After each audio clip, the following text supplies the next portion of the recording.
Bonjour et bienvenue à ce What the fuck Kev. Salut! Le podcast où je parle de tout, mais surtout de rien. Comment ça va aujourd'hui? Un deuxième podcast de la journée. Calisse que je suis productif. C'est que j'aime ça. Aujourd'hui, j'avais envie de faire un podcast sur les gamers. Pour les gamers qui m'écoutent. Je sais qu'on a beaucoup de gamers. Je suis tombé... Moi, là, je suis le pire esti de gars. Quand je regarde des vidéos YouTube, je me fais tellement influencer par les vidéos que je regarde. Puis là, je me mets à dépenser de l'argent ou à développer des passions. Il y a un bout, là, je regardais tellement de vidéos de travail du cuir. Là, j'ai commencé à travailler le cuir. Là, je travaille le cuir de temps en temps, là, une ou deux fois par... Plus d'une fois aux semaines ou aux 2 semaines quand j'ai le temps, là, parce que faut que tu godes l'affaire, en tout cas, bref. C'est un peu plus chiant à faire. Puis là, je suis tombé sur le rétro gaming. Puis là, je suis tombé dans ce loophole. Puis, man, je voulais vous faire... J'ai fait une stories là-dessus. Je me suis acheté ici une petite console. Petite console... On va-tu bien? On va-tu bien? Ouais, on va bien. Petite console pour les amateurs de rétro gaming. Puis ça vient du fait que... OK, moi, depuis que j'ai un flip phone, j'ai plus de téléphone intelligent sur moi en permanence. Puis, habituellement, je traîne toujours un livre avec moi. Toujours un livre. Et parfois, ça m'arrivait, par exemple, quand je voyageais, j'étais passager, qu'il y avait des podcasts qui jouaient. Puis quand il y a des podcasts, je peux pas lire. Parce que ça me fuck, man. Les deux voix en même temps, ça me déconcentre. Puis là, je voulais un jeu vidéo pour jouer, quelque chose qui va me permettre de me divertir. Quand que je peux pas lire, quand ça me tente pas de lire, X, Y raison. Et là, je regardais, OK... Et là, je me suis mis à regarder sur le Game & Watch de Zelda. Parce que moi, je voulais vraiment jouer au Zelda original. Le Zelda classique de la NES. Premier Zelda qui est un des plus bons, ce qui paraît. Puis je sais comment qu'il me l'essayer. Puis là, je suis tombé sur le Game & Watch officiel de Nintendo. Donc on a... Attends. On va dire c'est combien là? C'est 82$. 70$ sur Amazon. 70 sur Amazon, t'as 3 jeux. Zelda 1, Zelda 2, Zelda Link Awakening. Parce que 60$, c'est un petit Game & Watch, une petite console. Là, je suis comme, ok, ouais. J'ai vraiment envie de payer 70$ pour 3 jeux rétro. Je suis sûr qu'il y a peut-être des solutions. Puis là, je suis tombé dans l'univers des émulateurs. Un émulateur, ceux qui ne savent pas c'est quoi. Il y en a sur le PC. Il y en a sur les cellulaires. Là, tu peux avoir un émulateur sur ton téléphone cellulaire. J'avais des amis qui jouaient justement à Pokémon sur leur téléphone cellulaire avec un émulateur. Mais justement, j'ai pas de téléphone intelligent, fait faut que tu trouves un nouveau truc. Et là, je suis tombé dans l'univers des émulateurs. Et là, les émulateurs, dans le fond, c'est des petites consoles de jeux vidéo dans lesquelles il y a plein de jeux. Tu sais, le classique de genre, t'achètes une console, puis ça dit il y a 10 000 jeux dans cette console. Puis c'est comme des jeux chinois, peut-être des affaires de même. Ou comme quand ils ont sorti la Super Nintendo, petit format avec genre des centaines de jeux de la Super Nintendo dessus. Un émulateur, dans le fond, c'est carrément une console vide, puis tu mets tes jeux dedans comme si c'était des MP3. Genre, tu drops ça dedans. Puis après ça, tu peux jouer à tes jeux. Et là, je suis tombé là-dessus parce que j'étais comme, ok, je veux un émulateur, je veux pouvoir gamer. Et des jeux rétro, man. Parce que, hostie, les jeux sur mobile... Peut-être parce que je suis un vieux de la vieille, mais moi, la dernière fois que quand je jouais des jeux mobiles, j'étais genre au secondaire, puis c'était comme nouveau les jeux mobiles. Puis là, les jeux mobiles, man, c'est juste des hosties de pubs, se connecter sur Internet, t'achètes ci, t'achètes ça. C'est plus que des jeux complets. Puis ça me met en tabarnak. Puis là, pourtant j'aime ça, gamer. Tu sais, des jeux qui ont des fins. Tu sais, quand tu joues à Clash of Clans, ça n'a pas de fin. Ton but, leur but à eux, c'est que tu te dépenses, puis tout ça. Tu sais, un jeu que tu joues, puis tu finis, je trouve ça. Et là, je suis tombé sur cette console qui c'est un Anbernic modèle, c'est le RG35XX. Ça nous vient de Chine directement. J'ai choisi le modèle qui ressemble beaucoup à un Game Boy rétro. Et là, quand tu tombes dans l'univers des émulateurs, il y a plein de sortes. Je suis tombé là-dessus parce que c'était comme vraiment un entrée de gamme. Là. Il vaut, ça, je pense que c'est sur le site, c'est 75$ canadiens. Plus shipping. Donc, quelque chose à 90$ en tout. Puis ça, c'est un émulateur. Je peux mettre autant de jeux que je veux. Ça se rend jusqu'à PlayStation 1. Fait que dessus, j'ai Nintendo, Super Nintendo, Game Boy Color, Game Boy Advance, PlayStation 1, Sega Genesis, Sega, bref. arcade pour 110$. J'ai Zelda là-dessus. Toutes les Zelda sur l'autre affaire, je les ai là-dessus. Et là, ça fait peut-être 1 ou 2 semaines, je l'ai. Tabarnak que c'est hot. C'est... Je n'achète des affaires, moi, dans la vie. Moi, je suis un petit dépenseur. Pour moi, l'argent, c'est fait pour être dépensé. Mais pas tout le temps, pas tout le temps, là, mais... pour moi, c'est quoi le but de travailler? C'est pas de dépenser, man. C'est quoi le but? Pourquoi tu donnes ton temps pour accumuler de l'argent? C'est pas pour le dépenser à un moment donné, tu sais. Je dépense beaucoup d'affaires dans la vie, puis c'est rare les affaires que je dépense, puis je suis comme, ok, ça a vraiment valu la peine. Puis ça, tabarnak, que ça vaut la peine. Pour 110$, ça fit dans tes poches, c'est petit, ça se recharge, c'est rechargeable, un port pour pour tes écouteurs, des volumes, on-off, t'as un petit LR. Tu sais, c'est pas parfait, tu sais, c'est tout petit. Quand tu joues pendant 2-3 heures, tu commences à avoir mal aux mains là, parce que c'est petit.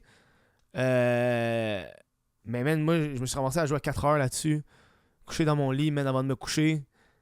Ou en écoutant genre une émission en background. Puis je gamais. Puis là, j'étais comme, wow, man, c'est le fun. C'était malade. Puis c'est comme. Puis je suis comme tombé dans cette affaire-là parce que quand je l'ai reçu, j'ai passé une journée complète à tout le refaire. Faut que tu sois un petit peu plus tech-savvy pour pouvoir jouer avec ça. Parce que quand tu le reçois avec un logiciel de base. Puis là, t'es comme, il est pas super performant, fait qu'il faut que tu télécharges un nouveau.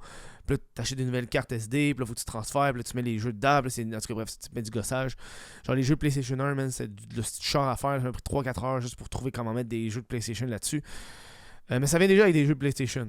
C'est comme. Les jeux PlayStation, c'est des CD, les autres, c'est des. En tout cas, bref, je connais pas tout l'univers des émulateurs. Le monde connaît ça. Mais ça, dans le fond, c'est vraiment un émulateur d'entrée de gamme.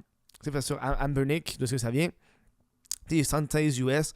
T'as des émulateurs qui se rendent à. T'as des émulateurs à 200$, à 400$. Ça dépend jusqu'à quelle console tu peux aller. Tu sais, avec cet émulateur-là, je voulais vraiment garder ça handheld. Tu sais, moi, Game Boy, Nintendo, Super Nintendo, je voulais rester rétro, man, les classiques. T'as des émulateurs qui se rendent jusqu'à Nintendo 64, GameCube. J'en ai vu qui se rendent jusqu'à GameCube. PlayStation 2, PlayStation 3. Puis là, on a vraiment des consoles qui sont grosses comme des Nintendo Switch. Là. Puis là, tu peux jouer à des jeux sur le pouce. Puis je me suis rendu compte que, man, moi, quand je m'en vais chier, dude, je joue à Pokémon. Là, j'ai commencé, tu sais, j'ai joué à Zelda classique. J'ai joué à Tabarnak, mais ça, c'était vraiment plus dedans. Là, je suis rendu au 7e donjon. C'est ce qui est hard. Pokémon Leaf Green que je joue quand j'ai pas envie d'être stressé, man. Quand je chie. Tu sais, une petite bataille. Super Mario World dans le métro. Super Mario World. Puis là, tu peux tout mettre plein de jeux en même temps. J'avais comme un peu commencé Castlevania le premier. Pour essayer des jeux comme classiques, aller dans le rétro gaming. Parce que le rétro gaming est quelque chose de beau. Parce que je trouve que les jeux de nos jours sont tellement intenses. Puis eux, leur but, c'est plus. À ça, c'est même plus genre t'achètes un jeu puis tu le finis. Genre. T'achètes un jeu, puis là, t'as des expansions, t'as des patchs, ça finit plus, c'est buggé, etc. Puis les ROM, avec les ROM, souvent, t'as des ROM où est-ce que même le monde va mettre des mises à jour dans les ROM pour vraiment. S'il y a des bugs, t'as des ROM où est-ce qu'ils ont enlevé les bugs. C'est des gens qui ont fait des deuxièmes versions de jeux comme. Je pense que j'ai un ROM que c'est comme un V3, genre, parce qu'ils ont retravaillé des bugs, des affaires. Pis c'est un écran sharp, man. Tu sais comment c'est beau. C'est une belle style d'écran, man. C'est pas dégueu. Super hot, super beau, super propre. Il y a plusieurs versions. Moi, j'ai pris la version qui a l'air d'un Game Boy rétro, mais t'en as une qui est transparente, t'en as une qui ressemble à un Game Boy... tu sais, le Game Boy mauve transparent, translucide. Puis au début, j'étais comme, ok, man, qu'est-ce que je veux faire avec ça? Genre... Puis c'est devenu dans mon arsenal de poche tout le temps. Quand que je quitte de chez nous, j'ai toujours mon calepin de notes, mon calepin, mon crayon, mon livre, puis mon émulateur. Tout le temps. Parce que, man, c'est... Ça ramène un peu le gaming à genre, ok, man, tu finis un jeu, tu le finis, genre. Tu sais, moi, j'ai hâte de finir Zelda, man. Quand je vais finir Zelda 1, je vais essayer de le terminer avant le Breath of the Wild 2 qui va sortir, là. Il faut encore une couple de journées, là. Mais quand je sais quand j'ai fini Zelda, je vais faire, ok, je l'ai fini. J'ai fini un classique. Tu sais, venir jouer à Mario, le premier Mario, puis j'étais comme, ok, ça c'est cool. Après ça, tu peux jouer aux autres Mario. Puis je vais me taper des Pokémon un peu. Tu sais, je peux me rendre jusqu'à Game Boy, là. Fait que tu sais, j'ai Pokémon Silver, mais je vais faire Crystal. Là, je fais Red Leaf. Après ça, je vais faire Emerald. C'est comme les 3 Pokémon que j'ai. Que je peux avoir sur cette version-là. Parce que j'ai pas DS, j'ai pas. Mais moi, ça me convient. Je suis pas obligé de l'avoir, tu sais. C'est un émulateur. C'est ça qui est beau. Puis, théoriquement, c'est pas légal. C'est ça qui est. C'est pas légal.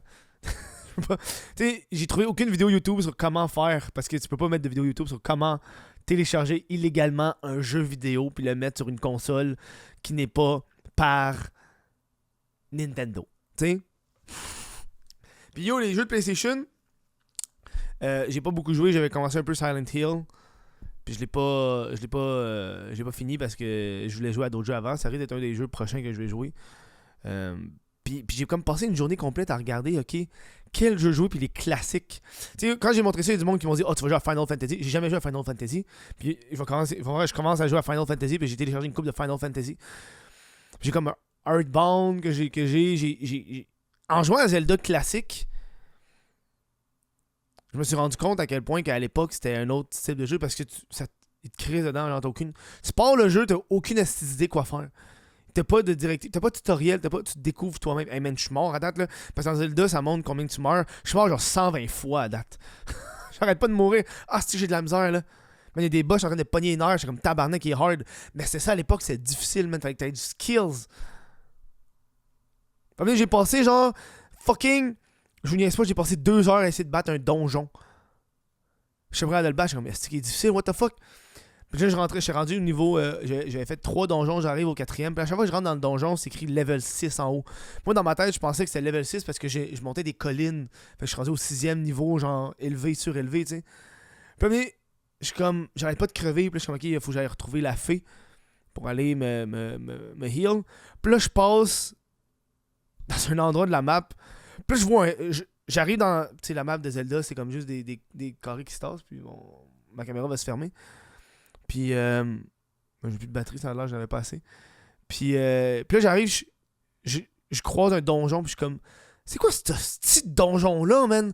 Ça fait 2 heures que j'essaie de battre un donjon, puis là, quand je rentre dans le donjon, c'est écrit level 4. Puis j'étais comme, yo, what the fuck? Ça fait 2 heures que j'essaie de battre un donjon fucking hard. Puis là, je bats le donjon niveau 4, puis là, ça me donne des upgrades, des cars, puis je suis comme, man, c'était hot. Je recommande à tous les gamers d'avoir ça. Parce que c'est le fun d'avoir. Tu sais, la Nintendo Switch, c'est le fun, c'est portatif, mais je trouve que c'est le gros. Puis j'ai pas envie des fois de sortir la Switch n'importe quand, mais ça, tu le sors, man, c'est tout petit. Le monde pense toujours à un Game Boy. C'est inoffensif. Ça vaut la peine, man. Je le recommande. Je donne 5 étoiles sur 5. J'ai allé sur. C'est anneburnick.com. Il y a plusieurs modèle là, parce que c'est comme un gros truc là, l'univers des émulateurs. Il y a du monde qui achète ces consoles là, puis là ils vont les refaire, ils vont les ouvrir, changer les boutons, changer les affaires. Il y en a pour qui c'est des passe-temps, faire des émulateurs dans des. J'ai vu quelqu'un qui a fait un émulateur dans une boîte de Altoids, genre une petite boîte. Il y a un gars qui a fité une Wii dans un Game Boy. Dans le Steam, je recommande ça en tabarnak. Allez voir ça. Ça vous remet dedans, ça fait un passe-temps qui est le fun. Tu reviens un peu aux sources des jeux en tant que tel.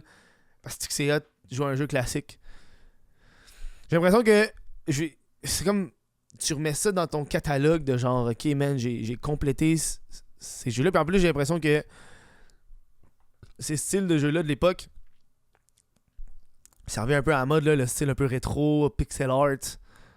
Puis eux, il n'y avait pas le choix parce que c'est ça, tu sais. Oh, caméra fermée. Mais Chris, tant qu'à avoir la caméra qui ferme, on va arrêter le podcast. Hein? C'est un petit podcast court. Parler de rien aujourd'hui. Ben Chris, tant qu'à vous avoir en audio, mes gars, avant de vous quitter, je vais vous nommer un peu, là. Je pense qu'il y a des gens qui seraient curieux de savoir. On va passer au travers toutes les consoles et les jeux que j'ai pognés. Juste pour. Moi, je suis sûr qu'ils sont curieux, genre.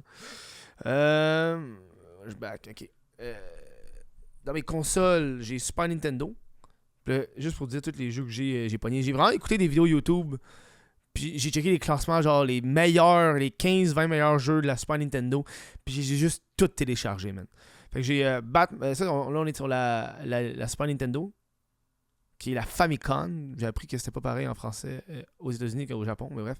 Batman de Video Game, Castlevania 2, Castlevania 3, Contra, Gargoyle Quest 2, Kirby's Adventure, Life Force, Mega Man 2, Mega Man 3, Metal Gear, Metroid, Mighty Final Fight, Ninja Gaiden 2, Punch-Out, Super Mario Bros, Super Mario Bros 2, Super Mario Bros 3, Teenage Mutant Ninja Turtles 3, The Manhattan Project, The Legend of Zelda, puis Zelda 2 de Link Adventure. Ça, c'est pour ma Super Nintendo.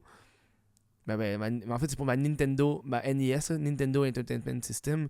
Ensuite, au nouveau Game Boy classique, Balloon Kid, Batman, Battletoads, Castlevania 2, Belmont Revenge, Gargoyle Quest, Gradius, Kid Dracula, Kirby's Dream Land, Zelda The Link's Awakening, Mario's Picross, Mega Man V, Mole Mania, Pokémon Jaune, R-Type, Super Mario Land, Super Mario Land 2, Six Golden Toy, Tetris, Wario Land. Ensuite, Game Boy Advance. Advance War Castlevania. J'ai dit Castlevania en tabarnak. Tout le monde n'arrêtait pas de dire Castlevania, c'est bon. J'ai jamais joué à du Castlevania. Aria of Sorrow, Drill, Dozer, Final Fantasy Tactics Advance, Final Fantasy VI, Fire Emblem, Golden Sun, Gunstar Super Heroes, Kirby and the Amazing Mirror, Mario and Luigi Super Star Saga, Mario Golf, Mario Kart, Mario Tennis, Mario vs Donkey Kong, Mega Man 0, Metroid Fusion, Ninja 5-0, Pokémon Emerald, Pokémon Leaf Green que je suis en train de faire, Sonic Adventure 3, Street Fighter Alpha 3, Tactics Org, Legend of Zelda, A Link to the Past et Force World, Zelda de Minish Cap, Mario, Wario Land 4, Wario War Inc. C'est pour le Game Boy Advance, Game Boy Color. Il y en a des jeux man là-dessus. Là. C'est qu'est-ce que moi j'ai téléchargé là. Bionic Commando, Elite Force, Harvest Moon, Game Boy Color, Kirby, Tilt and Tumble, Metal Gear Solid, Pokémon Crystal, Pokémon Pinball, Shantae, Zelda Oracle of Ages, Zelda Oracle of Season, Wario Land 3. Pour le Sega, j'ai Alien Soldier, Castlevania Blood Nest, Gunstar Heroes, Arzog Woozway, NHL 94, Fantasy Star 4, Pirates Gold, Shining Force 2, Shinobi 3, Sonic the Hedgehog, Sonic 2, Sonic 3, Street of Rage 2, Thunder Force 4, X-Men, Super Nintendo ou Famicom, Super Famicom, Chrono Trigger, Contra 3, Donkey Kong Country 2, Dragon Quest 3, Earthbound, Final Fantasy 2, Final Fantasy 3, Mega Man X, Circuit Mania, Street Fighter 2, Super Mario Kart, Super Mario RPG, Super Mario World, Super Mario World 2, Super Metroid, Teenage Mutant Ninja Turtles, Terranigma et Zelda A Link to the Past. Et on finit avec PlayStation 1, qui était un petit char à mettre des jeux là-dessus. Parce que tu as des CD, en tout cas, bref, c'est de la merde. Surtout qu'il y avait 2 CD, j'ai abandonné. Castlevania Symphony of Night, Grand Theft Auto 2, Oddworld, Hobbs Odyssey, Resident Evil 3, Silent Hill, Spider-Man, Spyro the Dragon, Tomb Raider, Tony Hawk's Pro Skater 2, puis Twisted Metal. Voici tous les jeux que j'ai mis sur ma petite console à 76$. Hein? Non, mais ça vaut-tu la peine en tabarnak? Ça vaut-tu la peine en grève? Je vais prendre le temps de remercier les membres Patreon sans qui ce podcast ne pourrait pas vivre. Merci à. Puis il y a un port HDMI en passant dessus. Un HDMI micro. Fait que tu peux mettre HDMI puis le mettre sur ta TV si tu veux. Là. Merci au Patreon. Johan, Brin d'Amour, Jesse Zormo, Olivier Bousquet, Jason Voice. Vincent. J'ai dit l'erreur. Vincent Joyce, Cédric Mascone, Lucas Lavoie, Sébastien Pocket, Sébastien Quiron, Alexandre Ouellette, Mylène Lavigne, Adrienne Canadienne, Johnny Gagnon-Blais. Merci à vous de supporter le podcast. On se voit au prochain show. Je vous dis bonne fin de journée, la gang. Ciao. À demain. Ouais, je parle un autre jour. Ciao.